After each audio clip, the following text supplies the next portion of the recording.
Welcome everyone to, yes, the first episode of the month of March, the Three-Man Weave College Basketball Show presented by SportsbookReview.com. I'm Matt. To my left is Jim. To my right is Ky.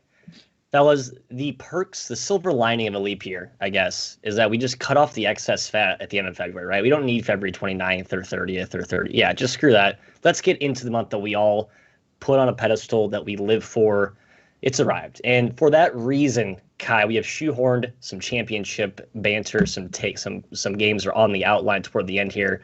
Big South, which you're obviously our token expert of. But before we get there and the other games on today's Short Monday slate, I want to know what you learned this weekend. Yeah, Matt, by the way, last year was a leap Ky. year. This is excuse me, I wasn't ready. Matt, last year's a leap year. This year's a normal year. February, 28 days is normal. A couple takeaways here, guys. Anti-leap year. You know what I mean? Main takeaway here. There's got to be a new one seed in town, right? With Iowa's win over Ohio State. Very impressive win for the Hawkeyes yesterday. Most assume the Buckeyes are off that one line. They're probably correct. Illinois, looking to have the best case. They are tied with the most Q1 wins with Michigan. No bad losses. And Iowa is in the hunt. And even Alabama, Jim, has a resume that might be one seed worthy when all is said and done. But, Jim, my real question is, how about Colgate? 9th in the net. Why not? Why not the Raiders in the one seed line, Jim? Only one loss. I don't see the problem. It's a nearly flawless resume at this point. Cowards. My takeaway, guys, was not a good weekend for the bubble. Just kind of looking at the bracket matrix, last teams in, first teams out. We had losses by Michigan State, Drake, VCU, Duke, Indiana, Richmond, Syracuse, Mississippi, Boise State, Stanford. Man, a lot of teams sliding backwards. So, I mean, that makes a team like Maryland that gets a big win really stand out. So it's going to be tight down the stretch here. We'll see if teams actually build their case or if they back their way into the tournament, Matthew. Yeah, we'll talk about a few of those teams on the outline today here, Jim. My takeaway, though, team far away from the bubble, safely, securely in the field, Houston. Sneakily starting to blast off here. I think we have the game, the Wichita upset in the Roundhouse is what kind of sticks out as the last memory from the national lens. Since then, they've just given a roundhouse kick to everyone they've played. Cincinnati, 48 points. Western Kentucky, a big fat SBR show loser for me and everyone. I apologize. Uber impressive in that game, withstanding multiple runs from the hilltops, and then beating South Florida by 46 points, scoring, I think, 3.2 points per possession. I'll do the exact math on that. They just could not be stopped offensively. We know what they're going to do on the defensive end. The only way you're beating this team in the tournament, or if you're trying to bet against them, to cover, you have to make shots. And I just don't think it's a safe proposition. So if you're looking to bet against Houston, I think you're just getting cute at this point. This team is awesome and are forging their way into that top 5 of the national landscape. Before we get to the outline here, again, SBRodds.com. That should be your Bible for all your line shopping needs. Value is king. Also, SBRpicks.com/NCAAB. It's right above us. Nicely placed above our beautiful mugs. Check it out. Expert picks, breaks down, analysis, all the takes you want in one condensed location. And so it begins. Bedlam 2.0, Oklahoma at Oklahoma State is where we kick off today's show here. Early line opened at Oklahoma State -1. It's been bet up to OU -1. So some money coming in on the Sooners here. And Jim, the invincible Sooners, or so we thought, now losers of 2 in a row. Pokes got it done on Saturday in the leg 1 of this de facto back-to-back in overtime. Cade went Hulk mode nuclear. 40 points, 10 rebounds. But the thing I'm looking out for, only 1 assist and 6 turnovers. Did Lon Kruger do something schematically that maybe could be a preview to what we see tonight? He basically said, here's Elijah Harkless. Good luck. If you're going to score, you're going to earn it, because Harkless is a feisty MFer, but yes, he is. Cade was good enough. He hit a bunch of floaters, some tough mid-range stuff. And I think Lon was more or less content with giving that up. No likely, obviously hurt, takes away a weapon for them. Somebody set Cade up. But I like Oklahoma tonight. I think the bounce back, the steam coming in on the Sooners makes a little bit of sense. Their offense felt more sustainable watching that game. Oklahoma State was a little more of just an incredible effort from Cade, a couple offensive boards. But guys, sneakily here, not quite relevant to the game, but Oklahoma State might have a better resume than Oklahoma. Looking at it, the Cowboys have 7 Q1 wins, 4 in Q1A, right there with Oklahoma, who have 5 Q1A wins, but that's basically it for their resume. So I kind of like Oklahoma here, though. I just like I said, they looked better to me, or more sustainable in terms of offense production. So yeah, I would take the Sooners if I had to, but since it's flipped, I'm not gonna have it as a show play.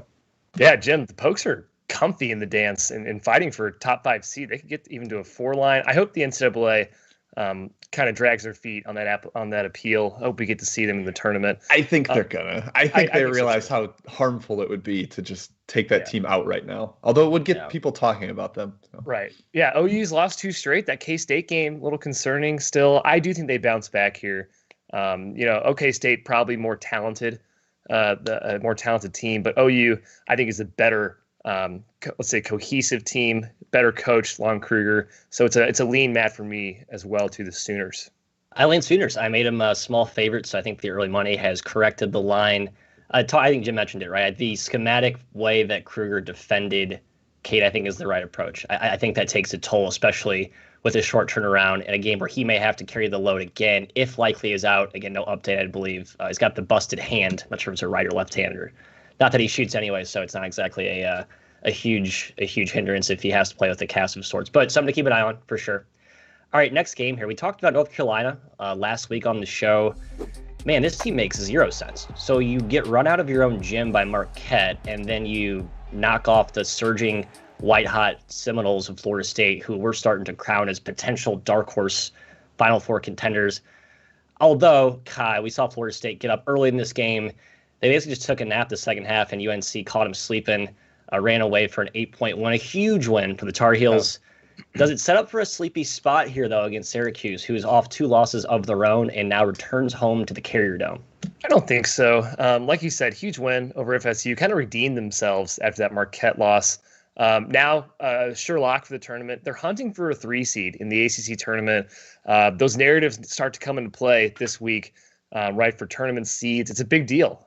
Your path to a tournament championship for some teams, even in an NCAA tournament appearance, is heavily predicated on their seed. So UNC has that in mind. I also think Syracuse is just a terrible matchup for the Heels. That first game in which UNC won, I mean, they grabbed 24 offensive rebounds, 53% of their misses. That's how you beat a team despite shooting 5 for 24 from 3 and 49% from 2. Like, UNC shot terribly and still won that game. They're going to crush the orange in the glass again, Jim. I have a strong lean towards UNC at -2. Yeah, UNC's bigs always pass the ball well. They've won 10 of their last 11 against Syracuse. Like, they have that 2-3 more or less solved. The combination of size and intelligence at the free throw line is really just that's how you beat this team. Like, if you can't shoot quite as well, North Carolina not a great outside shooting team aside from Kerwin Walton, but the inside they're just going to thrash the orange here. I do like North Carolina to win, covering -2. I more than likely, but I'm not going to add it as an official show play. So, go Heels, but nothing here for me. Matt, the Saturday game was the Walker Kessler game. 20 points, 8 boards, 4 blocks. Right. Really showed out. Dayron Sharp only played 12 minutes because he was missing bunnies. So now Roy truly has 4 guys up front that he can count on and basically play the hot hand. Yeah, I don't know why those guys go play there. It's like you're just stuck in a logjam for minutes. But, I mean, he is the big man factory conductor, so props to him for yielding the best out of him. I will say, I think the line's a little short. I think it should be closer to 2 or 3, but I am terrified of Bubble Boeheim, the Jim Boeheim bubble. They're done. They're done. 2 straight losses. No okay. They're no good wins. Their resume is bad. Yeah. We've seen the committee give them fair. We've seen the committee give them an awfully lenient rope, though, with some questionable resumes in the past. So I'm not counting out Mr. Boeheim under any circumstance. All right, let's move down to a team I like so much, far more than Syracuse, that's for sure. St. Bonnie hosting Dayton here. We'll get back-to-back A10 showdowns here before we hit some chat mob questions. Just want to basically gloat here to start off this preview here, Ky. 11-4 against the number are my Bonnies, covering by an average of 5 points a game. Pretty damn impressive on a 15-game sample size if you just think about that over the long term of the season. So Dayton, on the other hand, a little bit in regroup mode. They've been banged up. They got Rodney Chapman back 3 games ago, but they were without Jordy Chimichanga, as we call him, last game, Anthony Grant claims it was more from a matchup perspective, but he has been dinged up. That's been the story all year for the Flyers, right? It's like I think they're an undervalued team because they haven't been healthy. Do you think they're starting to kind of figure it out and get healthy and reach that potential? Yeah, on one hand, you have the Bonnies playing for an outright win in the A10. I think they share no matter what. VCU comes into play maybe a little bit. But yeah, they're playing for an outright championship. Certainly motivation here. The spread feels high, though. 7.5 seems like a lot of points. Dayton's just one of those teams we talked about all year, not trusting. They play good, they play bad. They killed Sleuth, and they got wiped out by St. Joe's. You just don't know what team you're going to get. I'm leaning towards Jalen Crutcher having an FU type of game where he just takes over a game breaker style of a game. If you're an NBA Street fan out there, I do think Dayton will find success on the perimeter here offensively. Oceanie is kind of where the Bonnies shine defensively, right? Funneling guys into the paint where he kind of anchors everything. Dayton really gets it done from the perimeter. So I am leaning towards Dayton, Jim, at 7.5, 7. Yeah, 7.5. It's high. It's going to be a low possession game. Right. Bonnie's last 3 games, 56, 56, 61 possessions. Some of that's playing against Davidson. That is why 56 was down there. But they're basically playing 5 guys at all times. So they don't have a lot of an incentive to run up and down. I think the dog getting the points is probably a better value here. Didn't quite make the number down where I would take it, but just looking at it, 7 felt high for this one. Yeah, I cannot believe I'm endorsing Dayton here, but my number has us closer to 6. I did give Dayton a pretty huge upgrade with the return of Rodney Chapman, who's been solid, but I don't think he's been as good as he was pre-injury. He's playing 30-plus minutes. Grant basically threw him right to the Wolves off that injury there. So I think you start to see him round into form here. I got to believe Chimichanga plays tonight. I have no idea why they sat him out against St. Joseph's. Again, folks, don't look at that St. Joseph's loss as a brutal. I mean, I can't pronounce his last name. Can you? Shimanga? You can't do Shimanga? Shimanga. I have faith in you. Hey, the Dayton fans call him Chimichanga. We have an inside. They do. Yeah, so it's confirmed. I'm not no official show play. I would never dare bet against the Bonnies as an official show play, but I think there is value here on the Flyers. All right, second A10 matchup, UMass at SLU. The St. Louis Billikens have had a lot of play here on this show. The SLU money is loyal. Ky, been bet up to 10.5. I believe it opened at 9.5 at most books. They finally got back the winner's circle after 2 tough losses. It seems like their NCAA prognosis is awfully ominous at this point, but still in the hunt, no question. They need this game badly. The question is, are they motivated enough? Are they good enough to put UMass away by double digits? What say you, Mr. McKeon? Trey Mitchell, are you 100% healthy is my question. He came off the bench last game for UMass, but he's their heart and soul of this team, especially against SLU, who does have such a big advantage in sight with Hassan French. Without Mitchell, or if Mitchell's hobbled, you have to lean towards SLU. However, Jim, I don't love taking the Billikens as a double-digit favorite. That doesn't feel right to me. And UMass is actually the best defensive team in the A10 this season. They're not hopeless on that end, though I don't think they have an answer for Javante Perkins in addition to French if Mitchell is out. Yeah, UMass's numbers are, I think, a little bit fake because of their schedule. They haven't played like anybody in the top 8 of the conference, basically. They swept Rhode Island, they swept Fordham, they swept LaSalle, and that's their 6 wins. It's not like they've really done a whole lot of work. Yeah. So the one thing is, though, it seemed like in this matchup last year, UMass sort of had SLU's number. They won by 3 at Massachusetts, lost by 4 at SLU. It seems like, maybe there's not a huge coaching edge for Ford here or anything, but UMass knows how to score. They've got some shooting on the perimeter. They got a bunch of young dynamic guards. This one feels a little like a big number as well, similar to the last game with Bonnies and Dayton. I'm not too into laying double digits with SLU at this point, so I would lean towards UMass, but nothing official for me, Matthew. Yeah, Joe, I'm tempted to go back to our last year sort of pillar of always fade SLU as a large-ish favorite.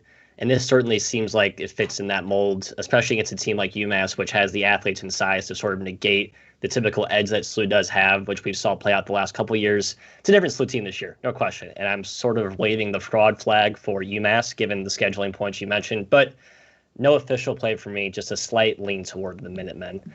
And I pause for chat mob inquiries. Mr. Jim Root is our czar appointed today. Jim, let's get to him. Well, let's stay right in the A10, Matt. Going right back to you. St. Joe's at Richmond. As you mentioned, the Hawks absolutely destroyed Dayton. Just a monster perimeter performance. Do they stay that hot headed to the Spiders this time?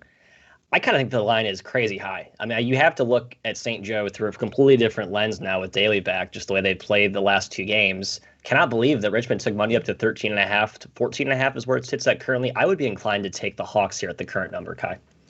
They're hot, man. Ryan Daly, his returns give them new life. They don't totally suck with him in the lineup because they can actually play offense. If you've never watched Ryan Daly, I really suggest you watch him. He's a treat, and he's a fire hydrant, Jim. Yeah, we love him. He's a little thick boy. They've got Yes. plenty of other injuries. I mean, Jack Forrest out for the year. Didn't have Demir Bishop last game. Longpre hasn't played. But he's just raised their level.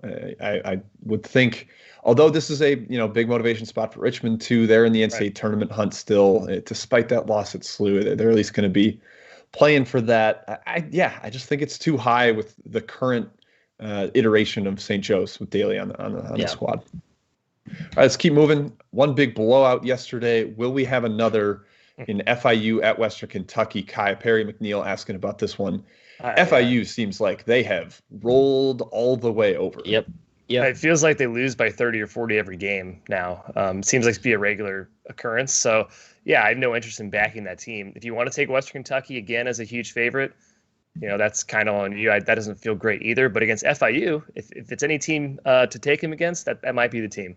Yeah, Antonio Day, arguably best player, transferring this late in the season. I think that's a microcosm of what's happening right now with that program. Yeah, I think they're eliminated from the CUSA tournament because they're only taking the top 8. There's no reason for them to care. Western Kentucky obviously kicked their butt yesterday. Yeah. Would think it happens again. All right, in the SWAC, Larry Gibson asking about Prairie View A&M. Matthew, they're on the road at Alabama State. I backed Prairie View A&M at home against Alabama State, but I don't know if I like this number. It's actually very similar to what it was in the first meeting. What do you got here?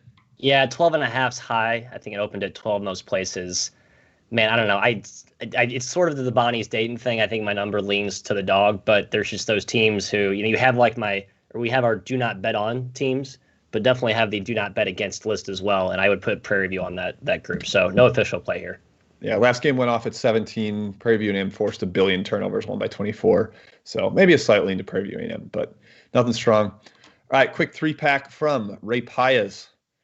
Well, actually, we're only going to hit 2 of them, Ray, because Hampton at Radford will appear later in the show, later in the program. That will be towards the end. How about Texas A&M Corpus Christi at Lamar? Ky in the Southland. Both these teams eliminated from postseason play. Hard to get a feel for them at this point. Yeah, Lamar's really playing its best basketball right now. They're actually competing, which is something we thought they'd probably do all season. We were wrong. I think the spread feels a little bit too high, though. I tend to lean towards Corpus Christi here. I think we said last Monday's show, Lamar can't be this bad, and they've started to play competently. Right. So I think that's encouraging. Yeah. Grambling at Mississippi Valley State. Matthew, another SWAC one here. The Delta Devils have been a sneaky cover machine lately. Do they get it done again today? Yeah, I think that they've accepted that their season is done. I think it was basically done the day it began. They are officially. I think they can win and actually leapfrog Pine Bluff for that last spot in the SWAC tournament. Or sorry, there's top 8 make it, right? So yeah, I guess they're done then. Excuse me, scratch all that. No, Jim, it's Mississippi Valley State. I'm not looking to bet on them right now. Yeah, I lean their way from a numeric sense. I just think they've been feistier lately. They covered against Jackson State, covered against Prairie View A&M. I think narrowly covered against Alcorn, but yeah, they did. All right, Ky, I'm throwing one to you. I'm also throwing you an informational curveball here. Ooh. Rutgers at Nebraska, with the caveat that Teddy Allen has left the Nebraska program. Yeah. Just got that alert. He's gone. So do you lean towards the home Huskers still? Spread feels high. Without Teddy Allen, though, I can't be confident in taking that bet. I also think the spread will probably start to balloon. If that wasn't national news before, I have to think money's going to be coming in on Rutgers pretty soon here. Stay away from me, Jim. I think there might be some value in letting it, if it inflates, still back in Nebraska. It comes in Nebraska, yeah. Yeah, so keep an eye out for it. If you like Nebraska, probably wait till closer to tip to back them. All right, one more. Actually, Wonka Dog, Stephen F. Austin at Central Arkansas will also come up later in the program. So Ryan Abramowitz asking about Miami, Florida at Virginia. Matt, Virginia on a bit of a losing streak here. Yeah. I think they've dropped 3 in a row. Now they get a mega shorthanded Miami, Florida team. Tell me why this isn't a crock pot game. I can't. I think it is. Harlan Beverly has missed the last 3 now for Miami. They got blown out by Georgia Tech. They got blown out by Florida State. And they were somewhat competitive with Clemson. I think Clemson was up big early, and that final score of 8 is misleading. You just can't bet Miami there at this point. So if you think that this UVA team is in store for a little bit of a correction, then this is probably a good spot to back them against the walking wounded Hurricanes right now. Yeah, I would think so. It's hard to cover that big of a number against that low of a total, but they should be motivated and suffocating here. All right, Matt, let's go back to the outline. I will start gathering chat questions for the second portion later in the show. Yes, sir. We're going out west. Arizona at Oregon, just a quick Pac-12 spotlight game. Jim, Ky, do we need to recalibrate our Oregon prognosis? Seems like that we crowned them the favorites of the Pac-12 once they got Will Richardson back. I don't think they've been that great. 1-3 in their last 4 against the spread. They've been fine, but it was a tough schedule for them as well, coming off of the COVID pause. Now they are back home. But, Jim, this is their 5th game in 8 days. It makes me a little bit concerned about the legs that they have, especially with the thin rotation that Altman's using this year. What are you seeing in this matchup? Well, this is also Arizona's final game of the year, so you have to kind of decide what's their motivation here. Is this their last time to go out on a last hurrah and make a spoiler of Oregon's potential Pac-12 title bid, or are they mostly kind of done with the season? I don't know. I kind of lean towards the former. I'm taking Oregon as my best bet here, Matthew. Let me give you the current line. I'm looking at a couple 4.5s out there. I'll take the -5 just because why not? I'll be generous to the chat mob here. I like the Ducks. They've covered 6 of the last 7 and 9 of the last 11 against Arizona. I think the tricky zones that Altman plays are very difficult on Sean Miller's bad zone offense. Yeah, this team can shoot better than most Wildcats teams, but I still like Oregon here. If they win out, they win the Pac-12 title, so plenty of motivation as well. Ky, how do you see this one? I still think Oregon's the best team in the Pac-12. They've won 7 of 8. I know they lost to USC, but USC is not better than Oregon. Oregon's the best team. I agree, Jim. I lean towards Arizona being less motivated than this is our Super Bowl. It is the last game of the season for them, nothing to play for. Game 1 was ugly, man. 58 possessions. Yeah. Close the whole way. No Eric Williams that game for Oregon. Oregon outplayed them. If you watch that game, the Ducks just felt like the much better team there. If you tack on 10 possessions to that game, I think it's a double-digit win for the Ducks. So I lean towards Oregon with the motivational gap on both sides here. Lean your way, Jim. I kind of like the under, Ky. You mentioned the first game, 58 possessions. It seems that with both teams in schedule binds, it could play a little bit slower, maybe some tired legs, shots falling or come up a little bit short tonight. Number's been bet down from 141 or to 139.5 from 141.5. Just something to either if you're looking to get involved. I like the under at 139. Now we talk about championship week. It's sort of the precursor to the real championship week. But we got Big South showdown today. 4 games. We have 2 here on the outline. We may get to the other 2 later in chat model questions. We start off with Gardner Webb, Jaheim Cornwall, donning the cover of today's show profile picture against the Campbell Camels. Best mascot in all of D1, bar none, Ky.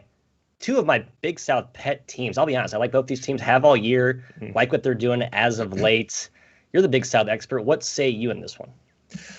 I had a gut feeling coming to the tournament that Gardner Webb is going to make a huge run to the championship in this league. Do I think they're going to beat Winthrop when they get there? No, not really. But if you're looking for a Cinderella or a value pick here, if there are futures in the Big South tournament, I'm not even sure there are, I think Gardner Webb would be a great bet.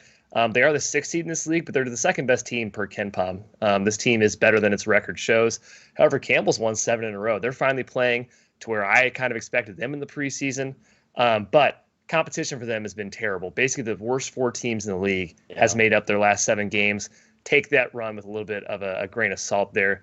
These 2 teams split during the season series. Campbell really takes away the 3. That's Gardner Webb's life force. And Gardner Webb's not particularly great at guarding the pick and roll. That's what Campbell kind of does on offense. Jim, the gut is just too strong for me here. I'm leaning Gardner Webb -2 all the way. Yeah. I am liking Campbell here, boys. Unfortunately, going back against you. I think with Carolero back in the lineup, he hasn't been playing a ton, basically like 11 minutes the last 2 games, but their whole Princeton offense is geared around having a big man that can pass, and he's the fulcrum of that. So if he's able to play a bigger minutes load, and they've been off for almost a week now, I lean towards Campbell at home here. They already got the split on the road at Gardner Webb. and Lance Terry has not played for G-Webb recently. So I got a slight Campbell's lean here, but again, I made the number about what it is with G-Webb favored. So it's only a gut lean. I can't believe I made Campbell a slight favorite in this game. I'm with Ky. It just feels like Gardner Webb's a little bit. I mean, they're just a better team. They seem like they're a slight cut above, but Campbell's been surging. And Jim mentioned the return of Carolero, Austin McCullough, another fringe starter, full-time starter. They got back around the same time. I think has contributed to their late season surge. I'll stay away just to the contradiction I have in my gut and my numbers, but it should be a fun one here in Campbell. Next one on the outline, Longwood at UNC Asheville. Sharp money coming in all over Longwood, and like we've said before, it's like clockwork. When a team's coming off a COVID pause, you can pretty much take it to the bank that they will be bet against.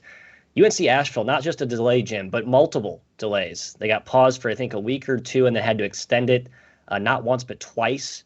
They have not played in over a month. The last game of the year was that monumental win over Winthrop. So they're feeling good about themselves despite being locked in solitude for like the last month. Key thing to watch here as well, Devon Baker, their star point guard, was not present for that last game. No idea if he plays today. A lot to sort through. Where do you stand here? Yeah, it's real difficult to figure out Asheville since they haven't played for a month, like you said. But Longwood has seemingly struggled against teams that have a lot of dribble penetration. I mean, look at the USC Upstate series. That was the one that really threw us off the scent with Longwood. We thought, oh, they must stink if they lost twice to Upstate, but we were wrong. They played well in some other games. This one, I think, though, is really kind of a tough matchup for them because Asheville can put the ball on the floor. It's just, man, do you want to back a team in postseason play off a month off? It has to be a stay away from me just because it's such a situation we've never seen before, to be honest. I just cannot believe they haven't played in February, Asheville. This is a team, by the way, that was supposed to be the second best team in the league, but pretty much unanimously. They have so much talent, but Devon Baker's injury kind of derailed that. Still a very good team here. I'm scared to go against Griff Aldrich for Longwood. He's a wizard over there, a great coach. Justin Hill, Matt, his status for Longwood's huge in this game. He's one of their best players, a freshman phenom. If he's out and Baker's in, it's a clear Asheville bet for me. They just had to take care of the ball. 8 turnovers in their win against Longwood, 15 turnovers in their loss against Longwood. It seems simple, but that truly is the key for them today. I just wish we had more insight, Matt, on what Asheville's practice scheduling was like during this month of February. Yeah. Were they on the court or were they off? I tried to do some research, and there was not a lot of clarity, to be honest. So the team page was a little bit cryptic, as most official team pages are, and nothing really reported locally, at least that I saw. Maybe I missed something. But yeah, I think Jim's point is the prevailing one. There's no reason to get involved on Asheville's side. If you are a strong Longwood backer and you like what you've seen from last month and what's not to like, I think they're probably the right side here. But the early money took away a lot of your value. So, all right, that concludes the outline. Let's hit some chat model questions before we wrap this sucker up.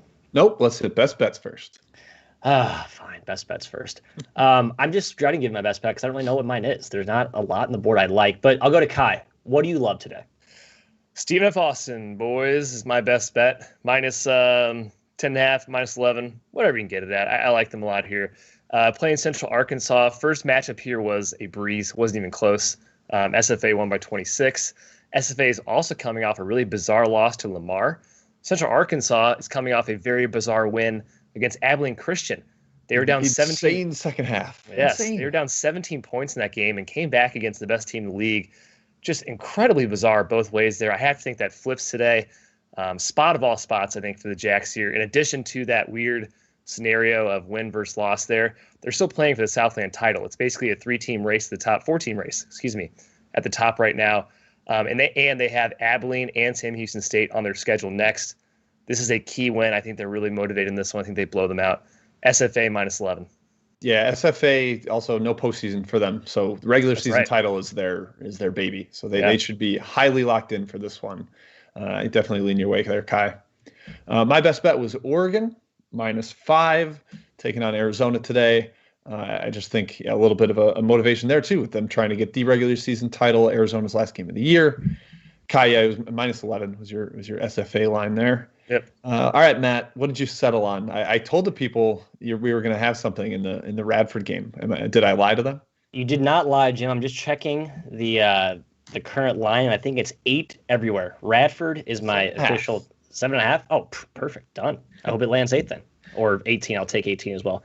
Radford minus 7.5. Then I just think the Highlanders are in a slightly different, or like multiple cuts above Hampton here. Hampton coming off of a game which they got up big against Presbyterian, blew the lead late, barely hung on. I think it's a team that we said would be kind of a dark horse in the Big South tournament, but I don't know. From what I've watched, this team is very much disheveled. They don't defend. I thought they were lucky to get by Presbyterian, a younger team. And I think Radford just puts the hurt on them today. They've had plenty of time off, had a D2 tune-up during their long layover. I think they come out and just put the hammer on the Pirates. So I'm all over Radford. Best bet. That's all I got. Short slate today for me. Yeah, short slate for all of us. So I got a sneaky inkling that Hampton's going to be like spoiler Big South tournament. Yeah, like I think you could throw a little money line on them today and maybe get a winner out of it. I don't know. It's this weird feeling I have. Yeah, Kai's wrong. That's right. Jim, go. Got the talent, short rotation. Maybe the postseason is what motivates them. Yeah. But yeah, all right. Quick back to chat mob here, guys. Couple more questions to cover. Joe Gunderson wondering about the late night special. Air Force at Colorado State. Another huge spread. Air Force hung around for quite a while in the first one, but Colorado State did end up covering, winning by 24. Does that happen again, Ky? Gosh, I don't know, Jim. I don't have a huge opinion in this game. I lean towards the favorite. That's all I got for you. Yeah, a little bit of a lean there. The Colorado State, a lot more to play for. Still in that bubble conversation. Try to improve that net by winning by as much as possible. That matters. I hate betting on Air Force. There you go. How about that? Matt, we'll go to you here. Pac-12, Washington State on the road at Arizona State. Jim Bean asking about this one. They just played and went to overtime over the weekend. We don't know Isaac Bonton's status. He was out for that one. Arizona State also has a MASH ward of their own. Christopher and Bagley and Jalen Graham. You can keep going down the line. Do you see the Cougars getting back and getting a win in this one? I don't have a side lean. I think the under is a decent play. Went to overtime with the short turnaround. You have some key guys out on both sides. I think winded bodies, tired legs will shine through here. I mean, as good as Noah Williams has been in the stead of Bonton without him, I just think he's a little more inconsistent, less reliable than Bonton as the engine of the offense. I like the under. I think both teams struggle to score here. It's a fair and off the overtime. I could see that as well. All right, last one. I think from the Southland, the Battle of Houston's Sam Houston versus Houston Baptist. Ky, is it just too easy to take the favorite here? It might seem that way, but I definitely lean towards Sam Houston. The Southland is kind of like the Ohio Valley a little bit, with Saturday excluded, where these top four teams tend to just blow out the bottom tier teams in the conference. I do lean towards Sam Houston. Yeah, I got bet up big, 8.5 up to 10.5 in most places now. So people are clearly sniffing out the same angle, Ky. Yeah, as we mentioned, those top four teams all in hot pursuit of that title, and the higher seeds come conference tournament. So that is an incentive for Sam Houston State. I think that's it, guys. I don't see anything else rolling through the chat. Winthrop High Point, anything big there? I mean, massive favorite. Yeah. It does feel a little high to me, Jim. I'll be honest. I think Winthrop's competitive enough, High Point's competitive enough to defend Winthrop. But kind of a tough spot there. Just these teams I have to play, in the early rounds. I just think the favorites that are waiting, they're sitting, hyped to play are usually good plays. Yeah, we'll see if Tubby Smith has something special up his sleeve for that one. But, yep. All right. I will pass it back to you, Matt, to close it out for us. We'll sign it off here quickly. Thanks again, folks, for tuning in. Always, SPRodds.com should be on your browser, phone, tablet, whatever you have. Line value is king. Make sure you shop around, especially if you have access to multiple books. More importantly, check out all the great content our fine overlords at SPR have put up. SPRpicks.com/NCAAB is one of those landing pages. And we'll be back same time tomorrow, per usual. Until then, good luck. Like buttons. Hit it. Smash it.